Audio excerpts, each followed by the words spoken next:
Okay, I'm happy to welcome you to our next interdisciplinary research seminar. I believe this is the fifth one. And we had the first four focused on our strategic plan.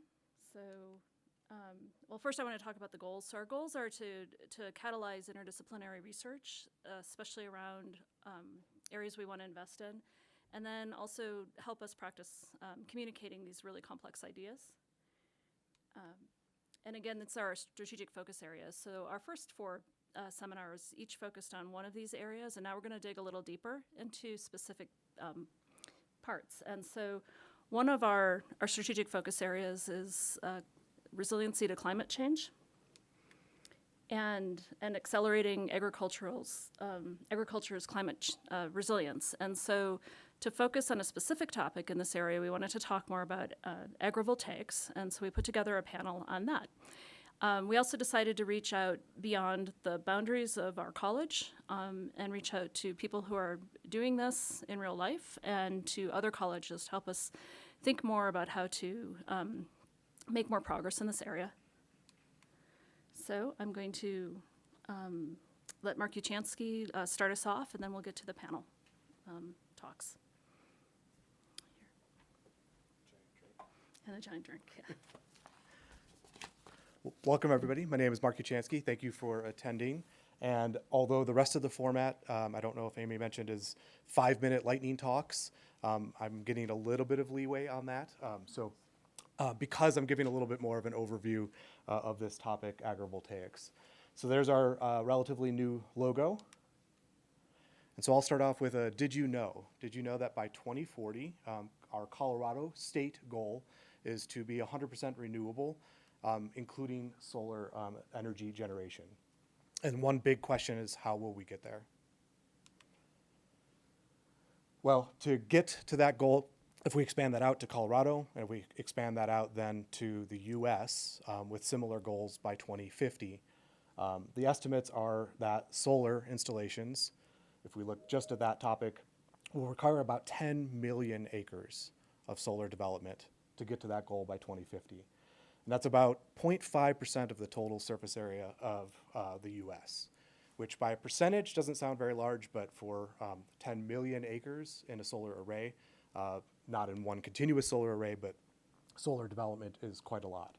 And so a local solar developer here, Sandbox Solar, came to me a couple of years ago and said, we have a real estate problem. Where will we put all of this solar if we're going to meet those goals? We're out of rooftops. We've built as many shade structures in malls and parking lots and things as we can. And that represents the far right there, that retail space, that 0.0001%. That's how much is available on rooftops. It's listed as retail space there. Very, very small and a drop in the bucket compared to the 0.5% that we need to get to meet those goals. And so if we look at the other land uses across the United States, you can see why solar developers, for various reasons, are pinpointing agriculture land as a next place, as a relatively easy place to pinpoint development for solar development into the future. So why agricultural and ranch lands? Because that could be a potential conflict in land use. Well, a lot of farms and ranches are already grid tied, so they have an electrical connectivity already. We have some level of precedent as it relates to development of wind power on farms. The difference there is that the footprint is relatively small on a land area basis, at least. And finally, there are lots of options. Like farmland and ranch land is very plentiful across the United States, and so it's easier to select from those spaces. What can agrivoltaics, the combination of agriculture and photovoltaics, that's the combined word, agrivoltaics, is the co-location of solar energy and agriculture.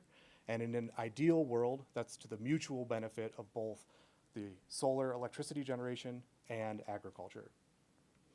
At scale, from the left-hand side on a rural scale, we can talk about incorporating commodity crops in between vertical rows of solar panels. We can talk about livestock grazing to the right as we continue to the right. Some of my work is in specialty crops where the panels can track with the sun or be adjusted so that we can move people and equipment under that solar array. Going a little bit more urban, we could talk about integrating photovoltaics into greenhouse spaces. And finally, rooftop agriculture, like an example that we have at the Spur campus for CSU. Why Colorado? Well, we do have several competitive advantages. We're very sunny, so we have this high intensity light resource, which is very good for the photovoltaics component of agrivoltaics. We definitely have a rapidly growing population, especially along the Front Range, and so that brings in this question about the nexus of food, energy, and water, and hopefully not conflict, but those three things coming together in combination with a growing population.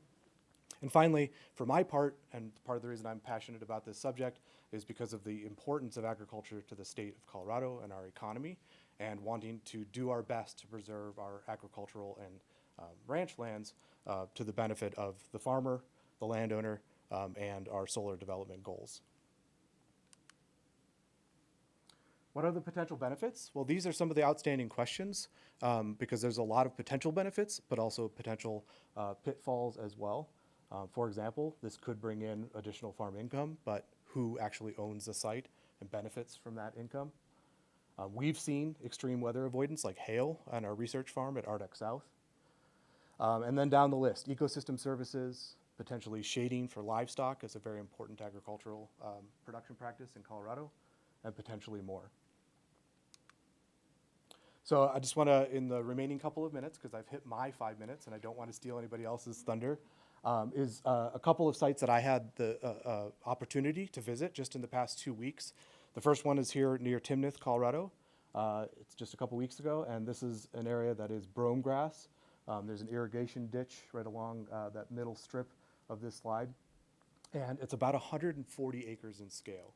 You'll see a whole range of scales today, but this is getting to community scale solar development and is currently in agricultural land. So what can that look like? What does our future look like potentially in those spaces and in those projects that are slated to happen in the next 6 months to a year? And then I had the opportunity to visit a site outside of Pueblo. That site that I just showed you has not yet been built. This site has been built and represents about 1,000 acres. This is British Petroleum Light Source, which is kind of the renewable energy side of BP. And this was back in October. I saw my first Colorado tarantula. I've been hearing about them for 8 years, and I finally saw one. And that is Xcel Energy's coal-fired power plant in the back that will be decommissioned by about 2030, I think is the time frame. Here's just another turn of what that site looks like. You can't get 1,000 acres into one site. And so what does that look like in Colorado? What is the land use under those solar panels? So to wrap up, we are energized on this subject. There's a lot of activity happening in the agrivoltaic space. And just a quick summary of what we've been up to for the past year is in the summer of 2023, we had 3 lunch and learn series on this topic, one in Denver, one in Fort Collins, and one on the western slope in Grand Junction. So there are a couple pictures from those events. And then we hosted the Colorado Agrivoltaics Symposium. Many of you were there in September of 2023. So that's a couple of other pictures. And finally, building up to next year, we're planning and looking forward to hosting here in Denver the World Agrivoltaics Conference in June 11th through the 13th. And so that's listed on the lower right-hand part of the slide. And finally, part of the reason we're here today is to share ideas, continue education of fellow academics across campus, and generate some ideas for attracting some grant funding and project ideas as well to answer some of those questions that I brought up earlier. I'll finish up with an acknowledgement slide, and then I will proceed to our next speaker, who is Lily Edwards-Callaway from Animal Sciences.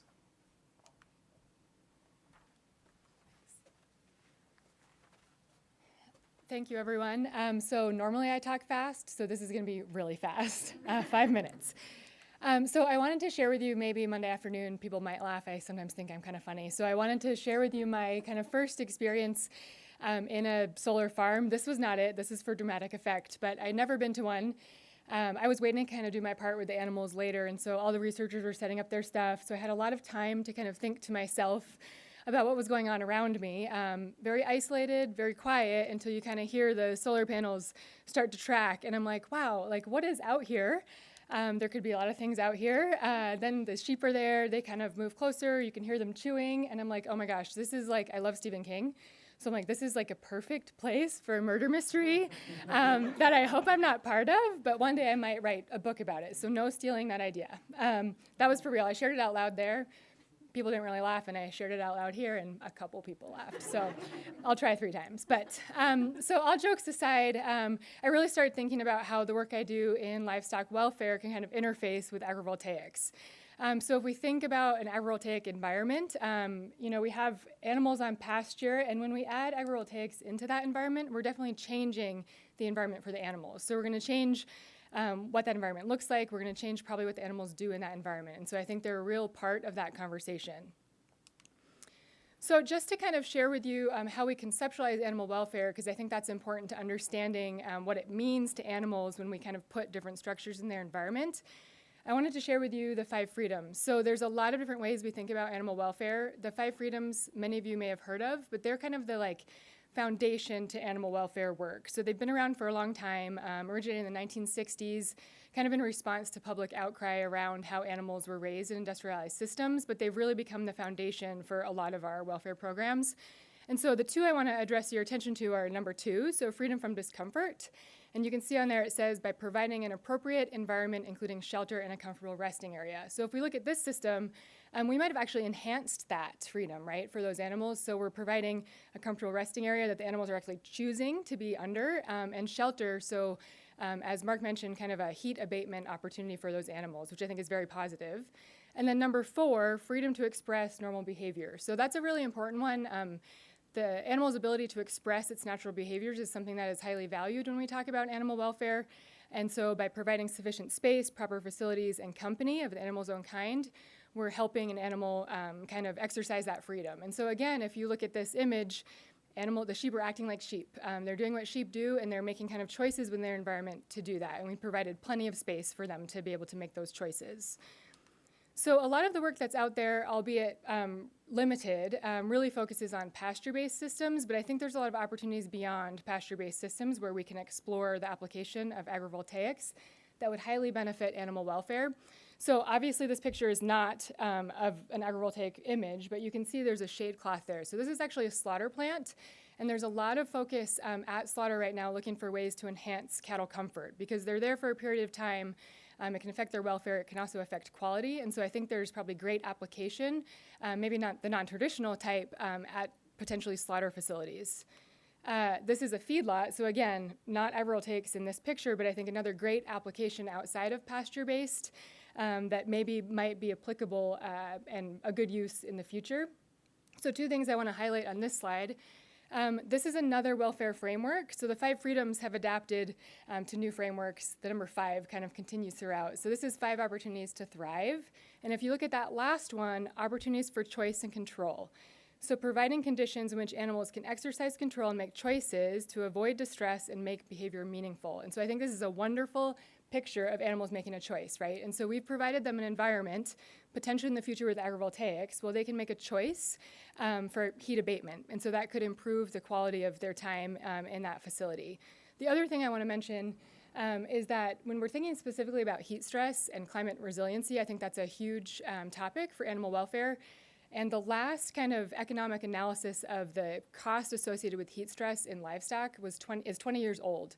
And so I think we're asking for a new one anyway. And so if we can weave agrivoltaics into that conversation, I think there's a lot of opportunity to kind of integrate systems. So lastly, as we do all these things, I think we really need to understand the challenges that may be encountered, right? And so we need to identify ways that optimize the environment. So we don't want to create a bad or poor environment for the grasses or the animals.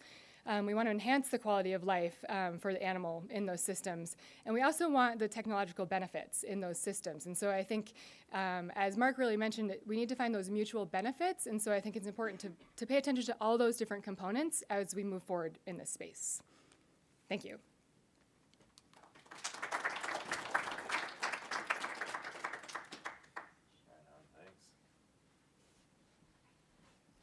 slide now. Oh, I do? Right on.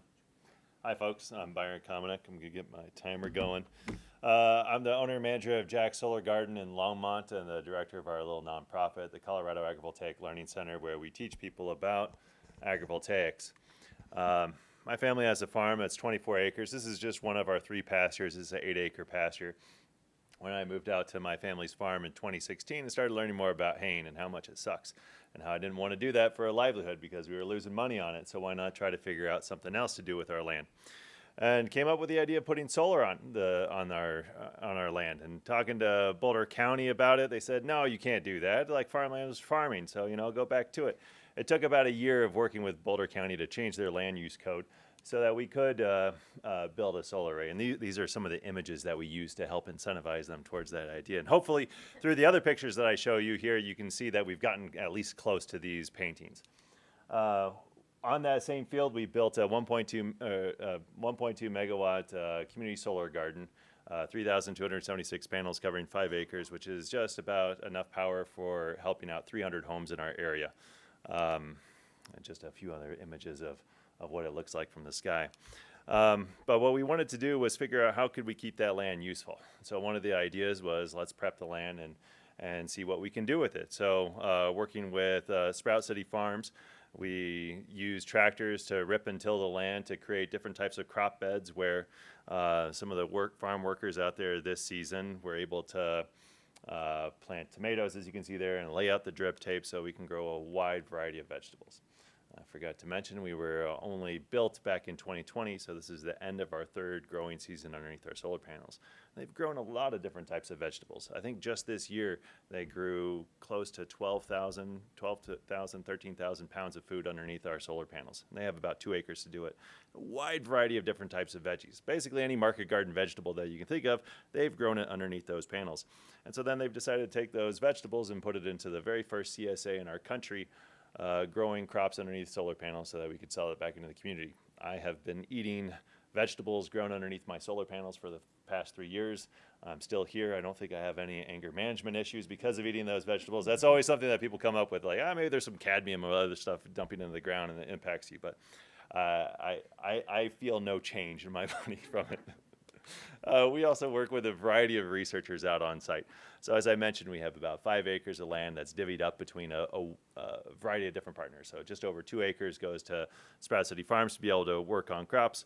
And then about 3/4 of an acre goes to University of Arizona, where they're testing out the different microclimates created underneath these solar panels from one post to the next post as to what's possible to grow there and not just what's possible per crop, but also how does each variety of each crop have get impacted by the different microclimates underneath it. So in one bed, it might have morning sunlight, and another bed it gets midday sunlight, and another bed it gets afternoon sunlight, where the morning and afternoon get about 50% of daily sunlight. The middle bed gets 70% of daily sunlight. And how does that impact the growth of these different types of crops?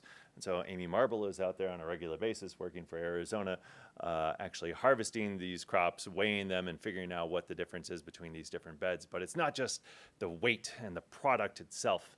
And they can grow leafy greens 2 to 5 times larger underneath the solar panels compared to outside the solar array. But it's also the flavor. We're finding that there's different flavors of these different varieties of crops dependent on where you put them within the solar array. And that's fascinating. I hope they do more research on it. We also work with folks in Alan's team and Dr. Megan Shapansky's team to learn more about our grasslands underneath solar panels. Mark was showing the 140 acres with a whole lot of smooth brome. That's what we have underneath our panels, and that's what they have to play with underneath ours.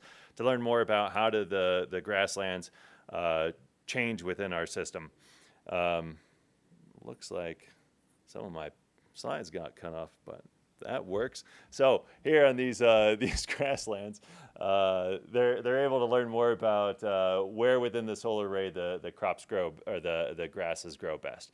And I find that to be a lot of fun of having these undergrad students as well as grad students coming out to learn more about what it's like within our system. And I had some additional slides about showing you medicinal herbs and some community pictures, but Since I got 15 seconds left, you can imagine 150 people out underneath our solar panels, like having a good shindig. We've had bluegrass bands out there.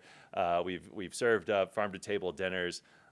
Governor Polis has come out to sign 2 different pieces of legislation on our panels. We've had over 4,000 people come to visit our solar array. We are the most visited solar array in our country, and we're just 45 minutes south of here. Thanks.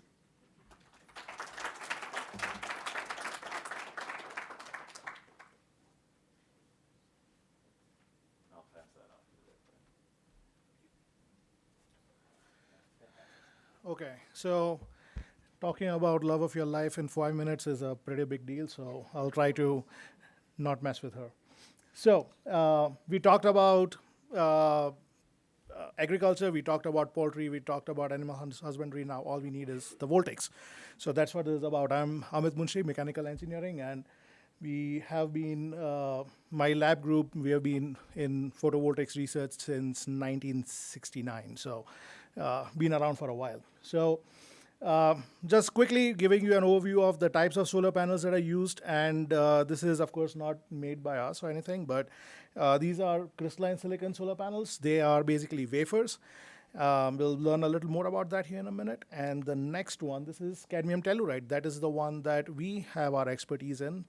And the good part about this panel is it is not a wafer. It is almost like you're painting a piece of glass, right? It is a coating. So you can actually delineate it into thinner strips, and you can make it semi-transparent. You can see that the last one at the back is completely opaque and then slightly less transparent than the other one. So depending on the crop requirement, we can actually alter how much light can get through.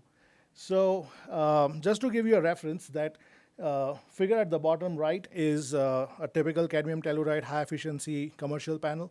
And if you're wondering, that is actually a commercial product. It's a $13-14 billion company at this point, and it is made in USA.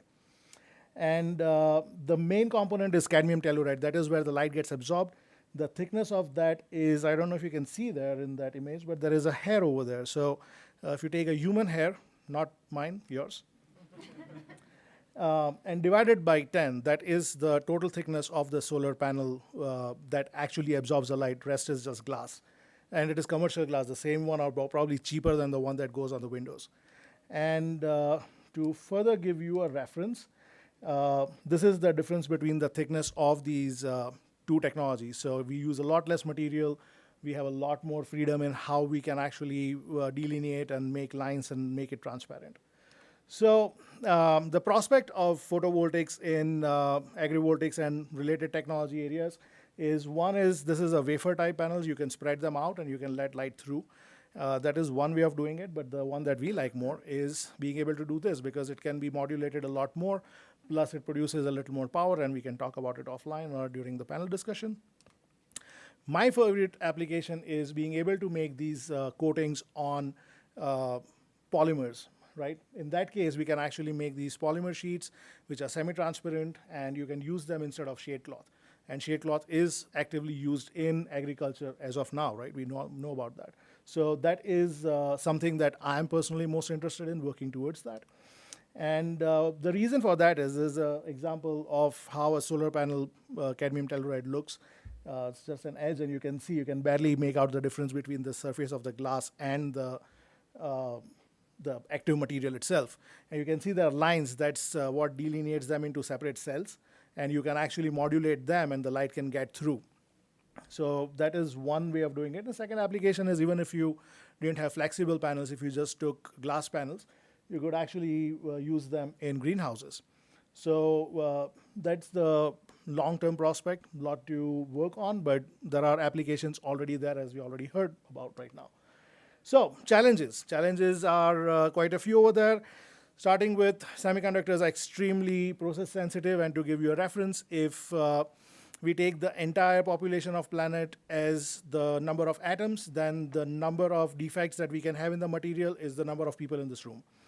So we have to maintain a very tight process control, and we have to make it for about 20 cents a watt. So to give you a reference, the solar panels that go in space cost about $8,000 a watt. Process conditions are very sensitive. 1 degree here or there in temperature during the process, and we have a bad batch. Toxicity of the material, we just heard the word cadmium, the C word nobody likes to hear, but sorry to break it down. Cadmium telluride is not cadmium. Sodium is explosive, chlorine is toxic, sodium chloride makes food yummy. And then the big question, like nothing is greener than the dollar, right? As I mentioned, solar panels, 45, 50% go in space. They are $8,000 a watt. That's about $1 million for a house. And then the big question, nobody wants to talk about. We have here answer, like I'm happy to talk to both sides. There's a reason I can convince both. So if you have an argument, we can go for it. And with that, let's make the world greener. Thank you.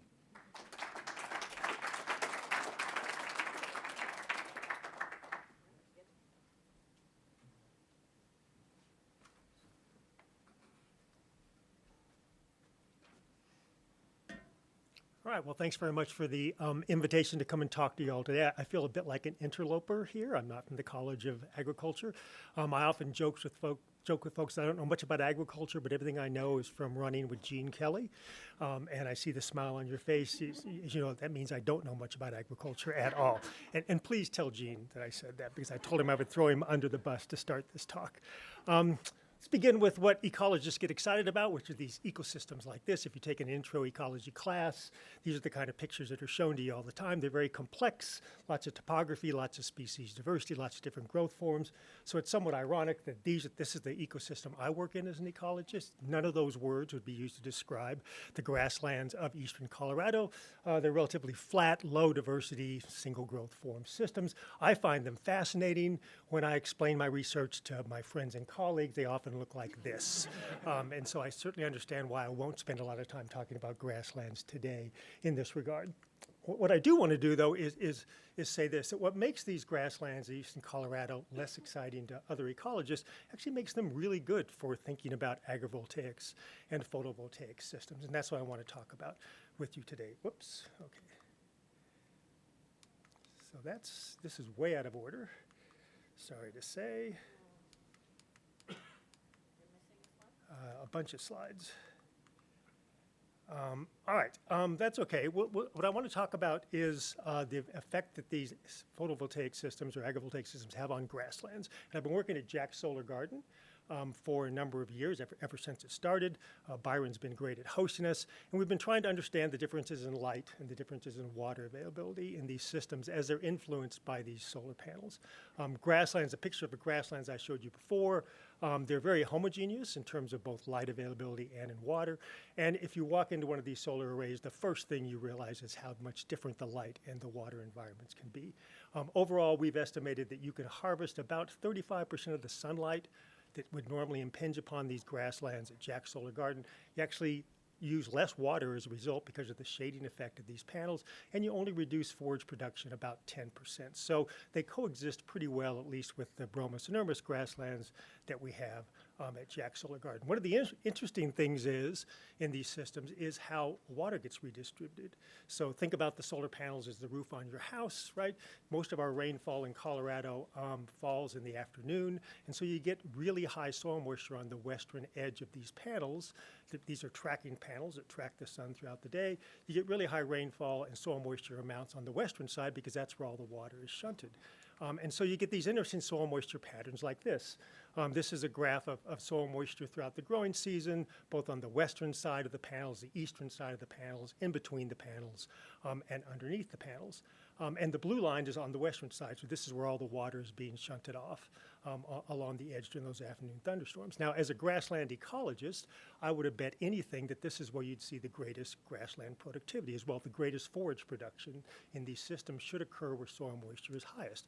It turns out that's not the case at all at Jack's Solar Garden in this particular grassland. We actually see the highest productivity on the eastern side of the panels, not the western side where soil moisture is not as high. And the reason for this, we think, has to do with what Byron just mentioned, the time of day in which light occurs in these systems. So on the eastern side of the panels, you get morning sunlight and afternoon shade.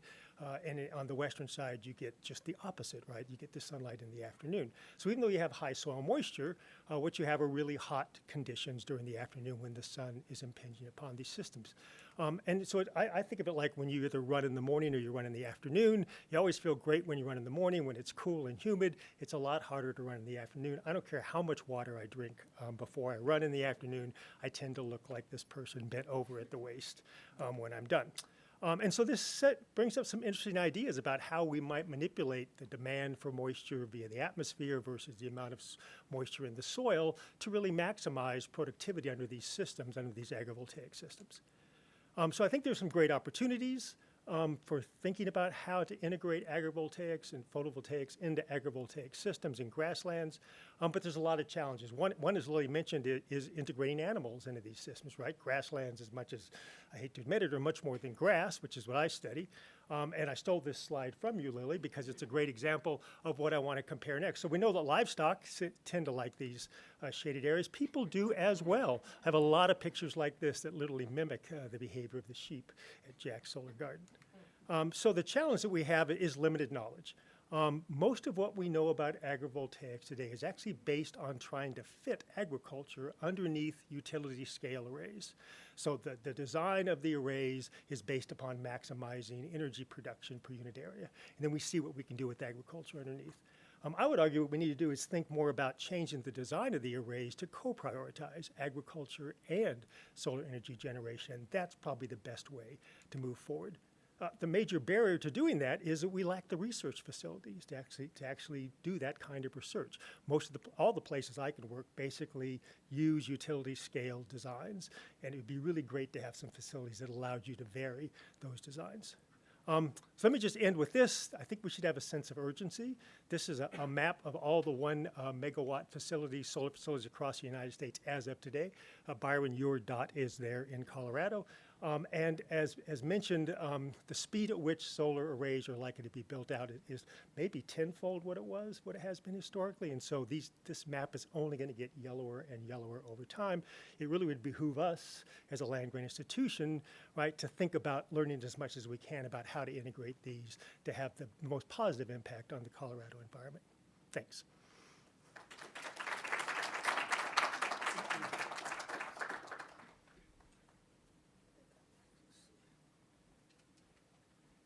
Yeah. Well, good afternoon, everybody. Farmers and ranchers have been doing a lot in recent years to integrate non-traditional things into their properties that can provide a much-needed revenue stream. We're here today to talk about solar. The premise or the focus of my talk is going to be the better goes agrivoltaics, the better goes weaving in solar into our systems. So we need it to be successful. Well, let me start with a graph. I know you guys aren't going to like this, but it'll be okay when you're done. So basically, if you look at solar, if you thought about this as being the cost of solar energy, if you thought about this as being the cost of solar energy, you start on the left, you do what's easiest first, it costs little, then you do what's a little harder, it costs a little more, and it just gets more and more expensive the more you provide, on a single farm I'm talking about. So for example, you might put solar on a rooftop. Now I want to make a really important distinction. This is not agrivoltaics, this is cropland with some solar, okay? You go to the next level and maybe you say, okay, I've run out of rooftops, and you go to something like putting solar on your well pumps. Then you go to the next level, which might be agrivoltaics, and so on and so forth. You just keep going to more and more different sources. Maybe gradually you go to all solar energy. So the idea is and this is all hypothetical, by the way. So you go to more and more expensive things, but this might represent what a farmer has for opportunities. If I plot on top of that the grid, okay, with the orange, maybe a 3-tiered system, you can see on the left, the grid is more expensive than solar, and on the right, solar is more expensive than the grid, and in the middle, they're the same price. Okay, that's, again, hypothetical, but you can compare those. Then you can throw away the parts of that curve that don't matter, and this would be what a farmer would really see on their farm in terms of opportunity of providing electricity. They'd provide it with solar up to the blue line, and then at the orange line, they'd switch over to the grid. Now what I can do is I can say, well, what about the demand side? What about the use? Let's take a chainsaw, for example. The easiest thing maybe to produce might be some small equipment. So we look at a gas chainsaw on the top and an electric chainsaw on the bottom. And the gas chainsaw might cost more, so we put it as a disadvantage. So anything above that blue line is a disadvantage if it's oil-based, and it's an advantage for the electricity. If I plot everything, it gets harder and harder to convert the things on my farm to electricity. And at some point, there's more advantage to, let's say a tractor, for example, it might still be more advantage to a tractor to be gas-powered than electric-powered, okay?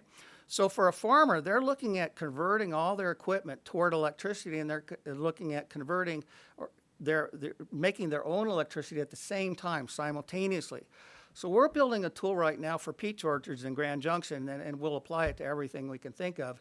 But basically, that'll allow a farmer to simultaneously look at their demand and their supply. So they can kind of plan ahead. They can think about what things they want to convert to electrical and what things they want to generate power, okay?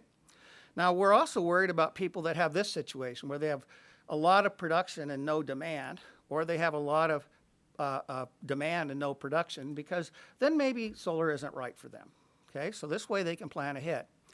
What we're trying to avoid is situations where you have to choose either crops or solar.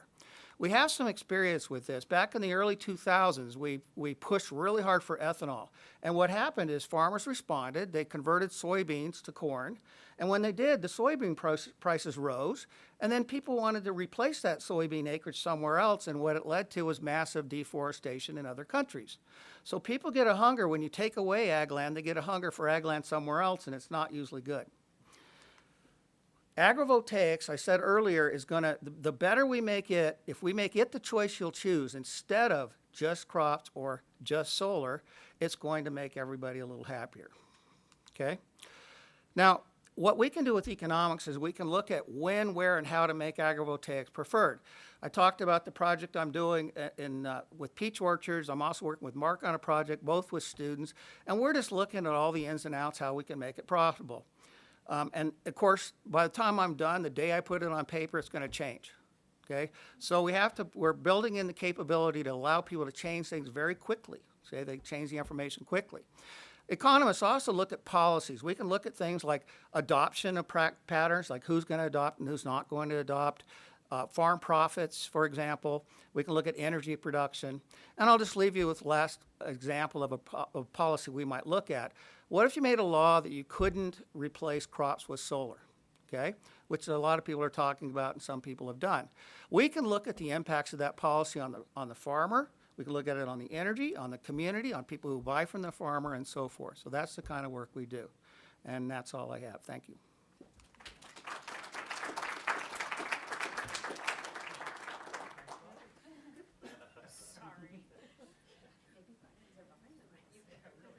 All right, thank you. Could you have the panel come up? We're going to have some time for questions and then food afterwards. So what?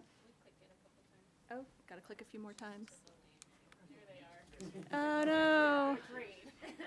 Okay. All right.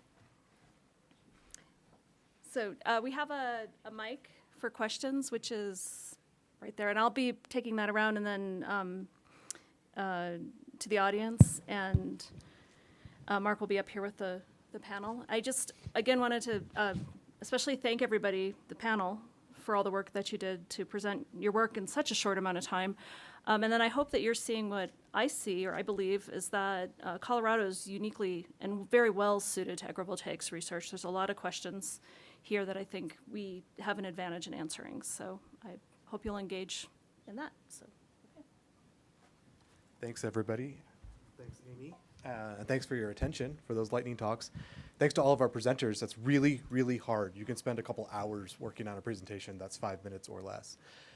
So we're going to transition to kind of a question and answer session. And I would like to start with questions that the audience might have, but then we can move into kind of a panel moderated session as well if we don't have too many in the way of questions from the group.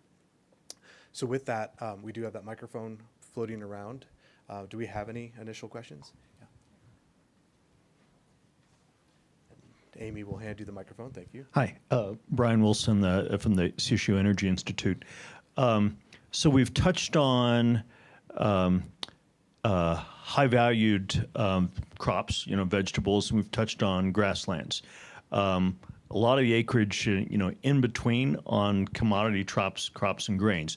Obviously, it's very different. Requires, at least our current model requires mechanization and big equipment. I'm curious where developments might be going. Are there pathways to that? Whether it's mechanized, miniaturized farm machinery, or are there pathways to grain and cereal productions? Anybody want to take that, Byron? I'm happy to always try to answer. You can just space the panels out wider. So I wouldn't necessarily consider that agrivoltaics, but it would be where you put a row of panels over here, and then you have space wide enough for machinery to go through, and then you have another low space somewhere else. But is there any synergistic effects on that, or is it just we're alternating the two usage? Sure, if you want to. I just recently encountered this, and one of the problems is if you do what Byron just said, you don't gain anything. You could have just put all the panels on one side of the field and the crop on the other. You have to have synergy. That's what this is all based on. NREL was working on a project, which is how I came upon this. They had all kinds of problems with equipment bumping into the metal posts and ruining the equipment, and it's hard. It's hard to farm around equipment. So I think they're working toward it, but it's maybe a little farther away than some of these other ideas from what I saw. I don't believe this has actually been done yet, but it is something I had a discussion with some of the people in Agrivoltaics and agriculture department and horticulture department is traditionally there are uses for shade cloth where they are collapsed during the harvesting season and during the planting season. And something I mentioned, if we can go to flexible PV, we can actually automate that. But actually, you gave the best idea, automated farm equipment, and I think you are better posed than us for that. Well, if I could follow up on a solar question. So again, kind of, it looks like the two approaches have been what existing crops would I grow in the adjacency to panels, or what the spacing might be, and that doesn't really, I think, reflect the co-optimization. And so, if we were to thin films, is there a co-development that would, co-optimize, photosynthesis and economics? Yes. So while I'm not super actively involved in it, but I've been working with a group out of our horticulture department, and some of the results we have seen with plants like tomatoes and some of the other ones, which I think Mark has been involved in to some extent. Right. You actually get a better yield because the photosynthesis cycle maxes out around, I think, 3/4 of or half of the total sunlight. Many plants cannot actually take that, and you have to shade them. So there is advantage of actually using the yield actually increases, part of it being that the water losses from the soil are reduced. So yes, all of those can be accommodated, and I think more extensive studies are required. But is there active work in that? I haven't seen. Yes. I can discuss offline. I have seen one study where they shrunk the equipment too to get under things. I mean, I do know that exists. The other thing, every time I think anything, I'm really scared to do it because I'm afraid by the time I research, it's already past technology. And I really think this is moving so fast that these are all opportunities, not negatives. The Fraunhofer Institute of Solar Energy in Germany has put panels up to 10 or 15 feet high. I can't remember exactly how much, and they've run combines underneath of it for wheat. And then I know in Japan they have some sites where they've also elevated the panels up higher too for those things. Raising panels drives the cost so high, and just the total life cycle carbon costs are also very high. I think it provides wind loads in Colorado. I think it provides an engineering opportunity there to figure out how to put it up a little bit higher without having the cost go crazy. Hello, my name is Mark. I was wondering if there's any issues with irrigation and incorporating solar panels, because I know solar panels have a lot of aluminum. They're susceptible to stress corrosion cracking. how is that going to be combated? Well, typically issues have not been observed in general, partly being that aluminum has a tendency to oxidize on the surface spontaneously, which protects the underlying layers. I've been receiving some panels that I've been working on the side to recycle, so 20, 25 years old. Haven't seen any issues yet, but I'm sure there will be regions which that consideration does take a form, and in that case, there are panels that have powder coating or something else to protect the underlying layers. That drives the cost up a little bit, but not in the grand scheme. It'd be interesting to see if we can incorporate some. It'd be interesting to see if we could incorporate irrigation along with the panels, so we're not only drip feeding, or maybe irrigating from the top down, more of a multi-use function. The thing is, thin film panels don't use frame. They don't have any aluminum framework, so. There was one paper done where somebody proposed covering all the irrigation ditches in California and reducing the evapotranspiration, and I forgot how many million or how much acre feet that generated, but there's some creative ideas. Maybe it's impractical right now, but that was a very creative idea. Actually, in India, they have covered several hundred miles of irrigation canals quite effectively, actually. One thought on irrigation for it.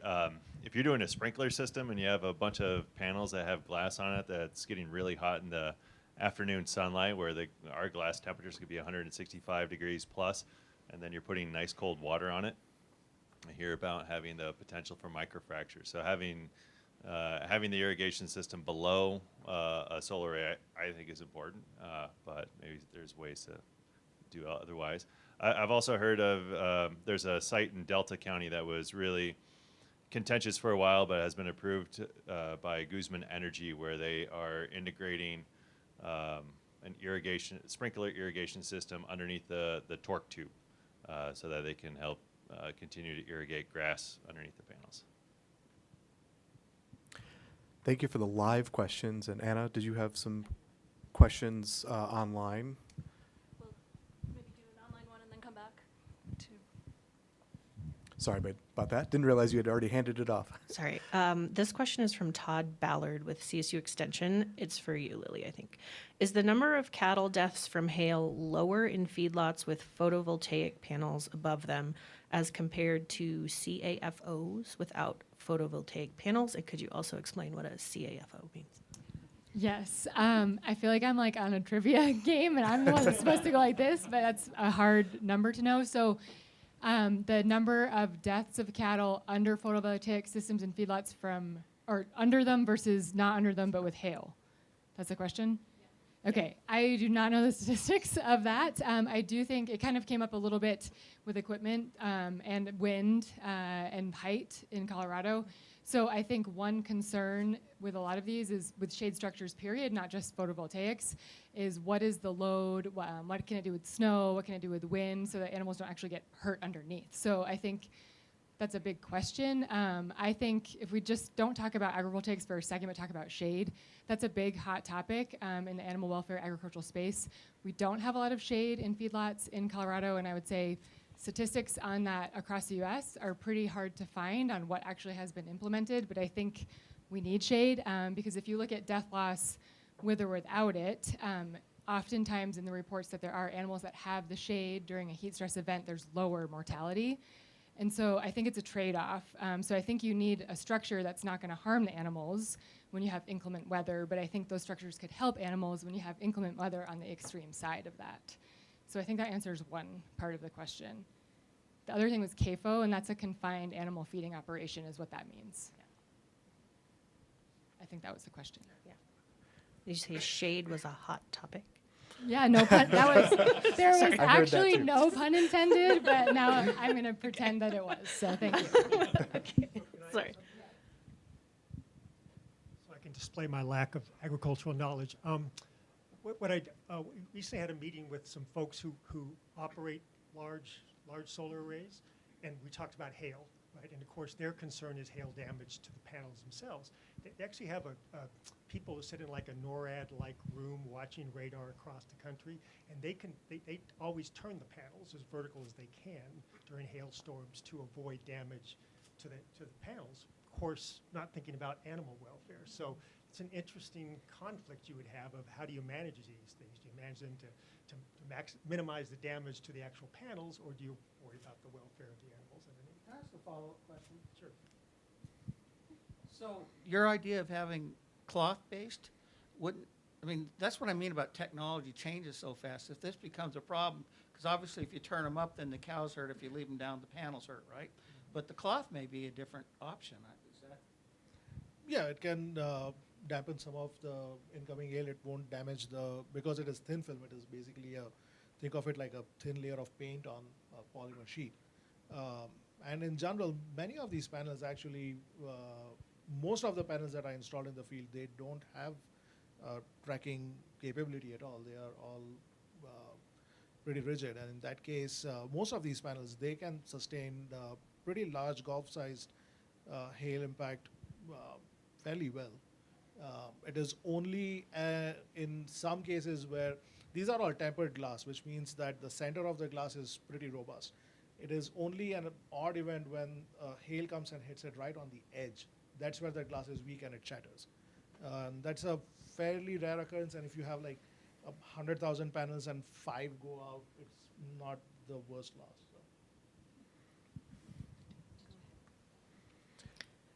I have another question from someone with engagement and extension. Thank you for being here. Are non-tracking solar panels viable, and do tracking panels need to be repaired often? The viability, in fact, there is in most locations on the planet, it does not make a whole lot of difference. Tracking, in fact, our own field, CSU owns a field in the Foothills campus. It's a 5 megawatt. And about halfway through the construction, they realized that there was not a lot of advantage in tracking. So then they moved to non-tracking panels, the half of the field. What was the second question? Sorry. Do tracking panels need to be repaired often? Not really. There are 2 kinds of tracking panels. One is 2-axis tracking, 1-axis tracking. So 1 axis is just goes from one direction to another. The other one is that follows the sun throughout the year. The one that follows the sun, that probably would need more maintenance because there's a lot more complexity. But the one that is single tracking, it is basically there's one electric motor on one side, and that runs a shaft all the way across through like 100 panels, and it goes a degree every few minutes or something. So not much. Maybe we can go to the 2 hands that I saw in the room. Yeah. In here? Okay. So I had a question about shading for crops. So of semi-transparent panels, which we advocate, are pretty uniform in how they shade, whereas opaque panels, the shading will go from full sun to pretty dark during the course of a day. Does that really matter, whether it's a uniform shading percentage-wise throughout the day or not? I'm sure it does. So I think that's a great example of the kind of questions that people really haven't addressed in the past because there was no reason to do those kinds of studies to compare intermittent sun and shade. So the same total amount of photons in a day, but offered in 2 different ways, at a constant intermediate level or high versus low. I mean, even as ecologists, there's not many environments out there that you'd want to compare that would have that option. And so that speaks to how much basic research, plant biological research, actually needs to be done to answer those what seem like should be simple questions. And you can look at the photosynthetic light curves of plants and you can make some guesses. But we've known for years that it's not just about photosynthesis, it's how the plant allocates, it's the temperature of the plant, it's the water relations of the plant. All these things are going to vary as well with high light versus low light versus average intermediate light, and you really have to do the whole plant studies to find out. And I don't think anyone's done that research yet. And it might be possible to do it in the lab rather than in large fields. Yeah, we've learned long ago that you can learn some things in the lab, but there's many things you really need to be in the environment to understand. just as we're transitioning the microphone, some of the work that you see in these pictures that are up on the slide there is the beginning of that. And there are also modeling programs that can model that light environment to address that question. And maybe even model crop growth. But this is Tom Hickey, who is a recent graduate student, did some of that evaluation. And we found in the deepest, darkest shade with summer squash specifically, there was some yield penalty from that deep, dark shade. But in other vegetable species, there was not. Hi, my name's EJ Rayner. I just wanted to ask about interactions with prairie dogs when areas that are highly prone to prairie dog herbivory are used for solar panels. Is that seen as added value to that plot of land because the panel is present and always could provide energy, and irregardless if the area is usable for grazing or not? Anybody with prairie dog experience? Just because I talked about animals, but prairie dogs were in the zoo in Rhode Island where I'm from, so that's about my extent of knowledge. I don't know about prairie dogs. Yeah, I'll take a shot. So one of the big issues with solar farms is vegetation management. Now you could imagine what do prairie dogs do really well, right? They keep down the grass growth or the plant growth really, really well for their own purposes, right? So you could imagine from a solar operator's perspective, they might not be bothered by having a prairie dog town underneath their system. Certainly might affect forage production if you're trying to graze it with sheep or cattle. But at least from strictly that operator's point of view, I could imagine they would not be too concerned as long as there were no other damages. I work with a site in North Boulder where it's a 500 kilowatt system, south facing fixed.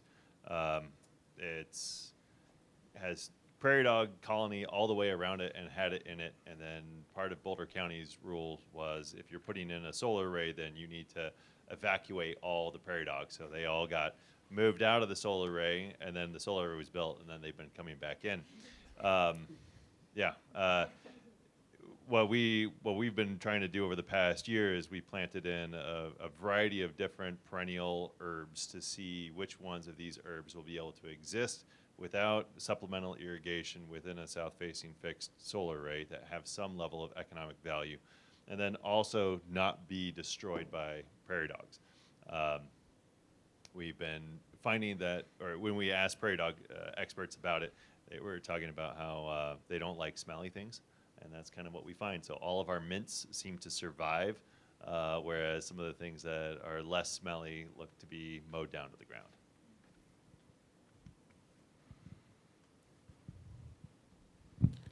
I have a question that's actually from Ryan Bailey with Colorado Corn, who texted this to me because he had to leave. But right now, along the Northern Front Range, land rent prices are pretty high, cash rent for any kind of agriculture. If this really took off, is anybody willing to surmise whether that's going to get worse or potentially get better, given you had another source of revenue for that land?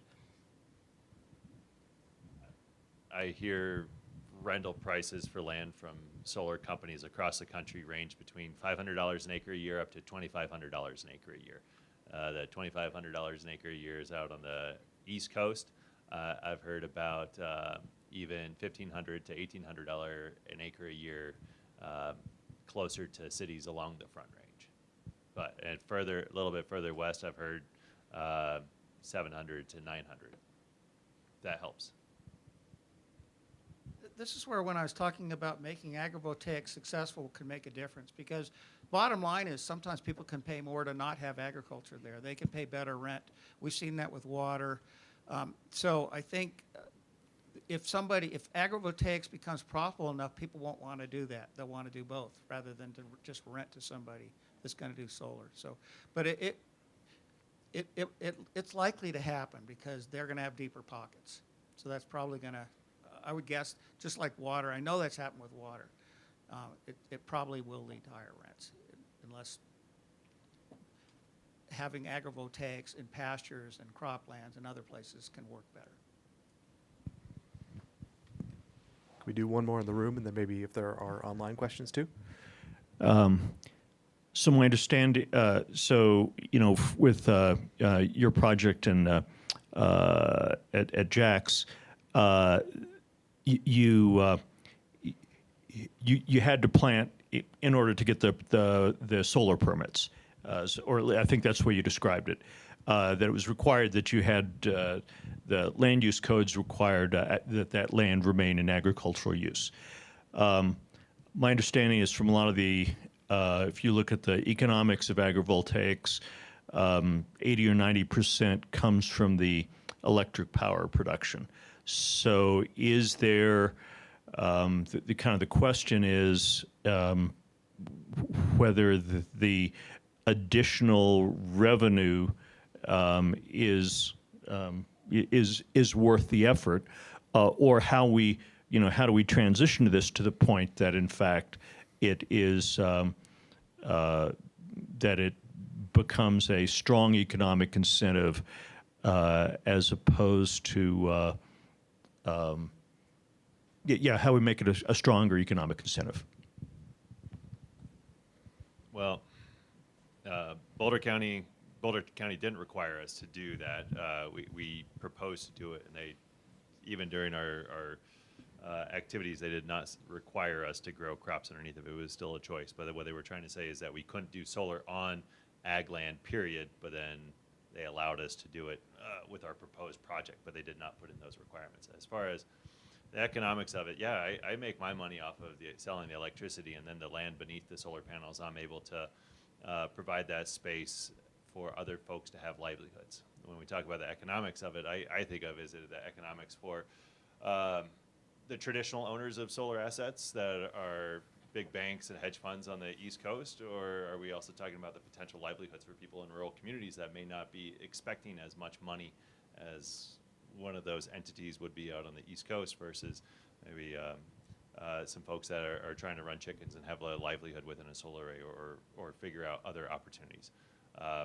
If we can more properly value our environmental assets and the benefits of having rural communities be able to be subsistent, then I think that certainly provides a much greater or a better economic argument. You know, the Conservation Reserve Program, when they implemented that in the 80s, they actually had a cap that they could only take out 25% of land in any one county because they're worried about the other people that buy from and sell to farms. So you can have an impact that way, and I think that's a good example of the kind of research that could occur. And I'd argue that if somebody wanted to put in a solar array and that's where they get their most money, if I can add 10% to that by putting crops under it, it's additive. So that's the best argument is if you're thinking of doing that just for solar, and I can make you 10% more money, then that's where agrivoltaics can have a role, and that's probably the best selling point. And then zoning and some laws and things like that can help too. But you can lose all the other parts of agriculture that if you lose too much of it. I have a related question from JB with the Ag Experiment Station in the Arkansas Valley. 2 parts. One, what are current policies from electricity providers for electricity that's generated from agrivoltaic systems? Are there any incentives? And then the second part is, are there government incentives for agrivoltaic systems for growers? Byron, you might be good because you're actually doing it. Are you being incentivized either by the power company, or are they regulating what you're doing? And are you being incentivized by the government? I am regulated by the energy I would produce, not by any of the agricultural activities underneath. It's only the state of Massachusetts, I understand, has a really strong economic incentive for agrivoltaics. Most of the other places in the country, it's more of a permitting opportunity to help move projects faster through that process, or getting better community buy-in. I do sell my electricity at a premium because my clients appreciate that we are working with universities, we are doing more, and there's a lot of solar companies that are constantly selling their electricity at continuous discounted rates, or even our renewable energy credit prices in Colorado for community scale projects are a negative rate, which is absurd. That's not the point of renewable energy credits. And if we were able to put that at more of a zero standard and say that the average price for this last RFP for renewable energy credits was -3 cents a kilowatt hour. If that -3 cents was turned into zero, then they would have an additional 3 cents a kilowatt hour they could put towards elevating the panels or doing other opportunities and still provide the 10% discount that a lot of community solar gardens are providing to folks. There's policies that are working against agrivoltaics in that term when you just look at price. When you just look at price and you devalue everything else, then it's a race to the bottom of who can degrade the land the fastest in order to put up the panels as quickly as possible to just make somebody a buck. And another related conversation, Eduardo Gutierrez Rodriguez, who works in produce safety, says this is a comment for the panel. From the regulatory perspective of growing horticultural crops, one key aspect that can't be overlooked are the food safety requirements for farmers and how these requirements may impact establishment of these farms and their potential co-management with domestic animals. And Brad Tonneson from Hotchkiss with the Ag Experiment Station says that the prairie dogs do indeed chew on their wires at the weather station if they're exposed near the ground. Can I make a statement really quick? So, since Brad contacted us, he's a person I'm working with, and I just want to, I feel a little guilty not mentioning everybody like we normally do with only 5 minutes, but just to make sure we recognize everybody. All of us are working with a lot of other people, and we don't have time to name them all. Brad's one of them. That's what reminds me of it.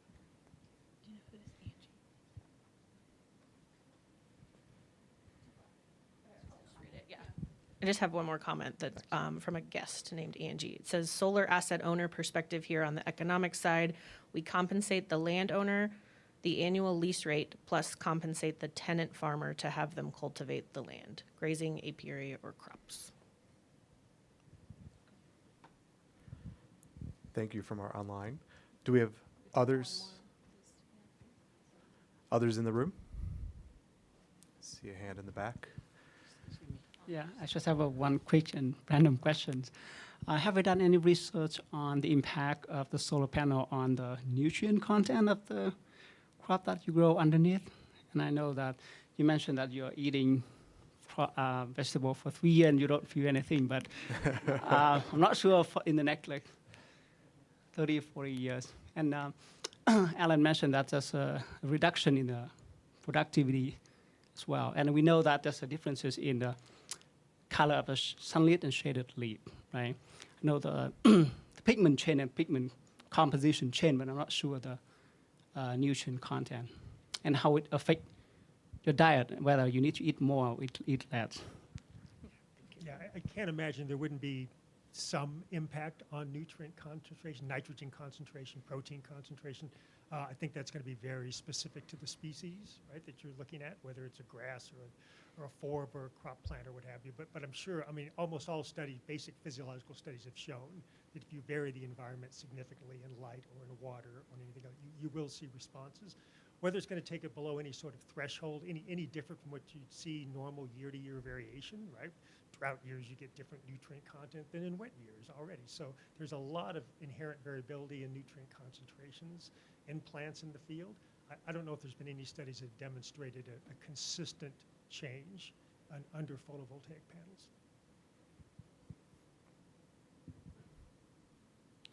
Oh, thank you. Hi, my question was regarding, is there a concern by presence of rodents in and around the land? I know you talked about prairie dogs, but does it affect the yield of agriculture as well as the yield of energy in any way? Yes.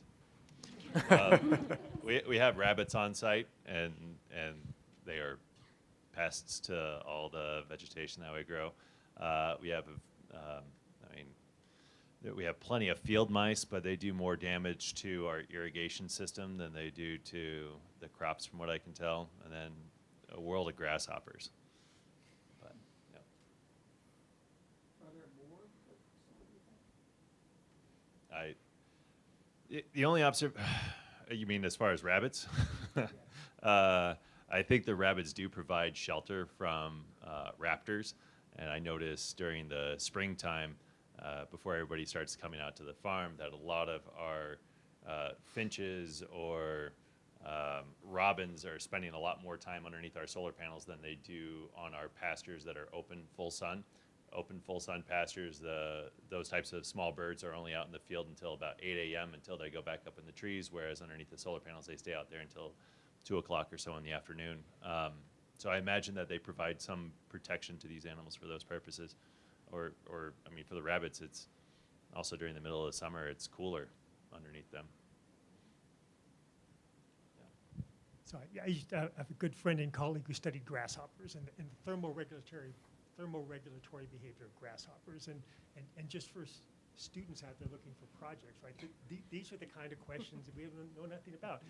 He would study how grasshoppers move in and out of the shade by going up and down plants during the day to stay cool or warm up in the morning. But think about the opportunities in a horizontal environment where you can go from shade to sun throughout the day, what that would do to the pest load, for example, in any kind of agricultural system. I think we just don't have any idea what would happen. I would love to have an entomologist come out to our farm and look at that. We have some lemon balm at the far south end of our field where we have a handful of plants that are outside of the solar array that get full sun year round, and then we have a number of plants, probably 3 times as many plants that are underneath the solar panels. And we were finding this year as the grasshopper nymphs started coming out, they were all on the plants on the outside that got full sun. And it took them another 4 to 6 weeks before they started moving inside the solar array and started destroying my other lemon balm crop. But they decimated the stuff outside of the solar array long before the stuff underneath the panels, which I mainly have anecdotal ideas, but it'd be lovely to have more research on that. I actually have a question for you. And this is something that struck me. Are there any significant studies, not specifically to agrivoltaics, but impact on long-term ecosystem changes owing to panel installation? Can you enlighten on that? I think one of the big questions has to do with soil carbon. Right? Because we've heard a lot about regenerative agriculture and carbon sequestration in the soil, and there's a lot of questions about whether it's a natural ecosystem or a managed system. What will that change in the environment? Right?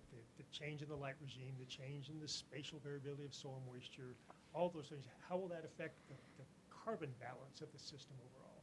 And those are hypotheses right now, right? So we have we have some so we've studied the Foothills site, which is about 14 years old, I think, which is one of the longer running sites where you can actually, to see a change in soil carbon takes a long time, right? It's a slow process. So you're not going to see it in a 5-year-old. You probably wouldn't see it in a 5-year-old installation, but we've looked there, and we do see what looks to be some significant differences in the forms of soil carbon along the edges where, again, there's more water, areas where there's shade. So we're seeing variability. The question is how does it scale overall, right? When you take all the area under the panels, in between, underneath, on the edges, what's the net effect on a landscape scale on soil carbon? That we don't know. There are a lot of people who are hopeful that you might actually see an increase in carbon sequestration, sort of a win-win situation, but right now those are just hypotheses. I have our last question from online from JB again. What is the lifespan for a typical agrivoltaic system, and then what kind of maintenance does that require during a season? Byron, it's probably you again. Is there a typical one? I don't think there is. Normal maintenance, we have preventative maintenance that comes through on an annual basis, just like any other solar array. We ask people to come during the off season so they're not stepping on crops as they're walking through to check out the system or messing with anybody's research projects. Aside from that, maintenance is fairly normal. I put a little bit of extra protection around wires where we might have some of the farmers out there with weed whackers and make sure that they're extra safe. How about lifespan? I don't know, normal solar array lifespan. Being a MIT question. Yeah, typical solar panels, unless they are damaged from hail or something, they are typically made for 25 to 30 years. These days, there are newer panels that are projected towards 40 and 50. So I don't see how this application would affect the lifespan. these have been great questions and great discussion. Thanks for the questions online, and thanks for the questions here live.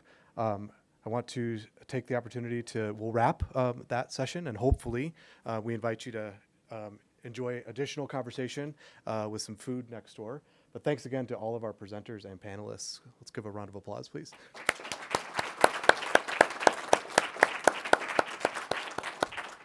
And with that, we'll wrap the formal portion, but please feel free to stick around, ask questions for those who can stay, and enjoy some refreshments next door. Any final comments, Amy?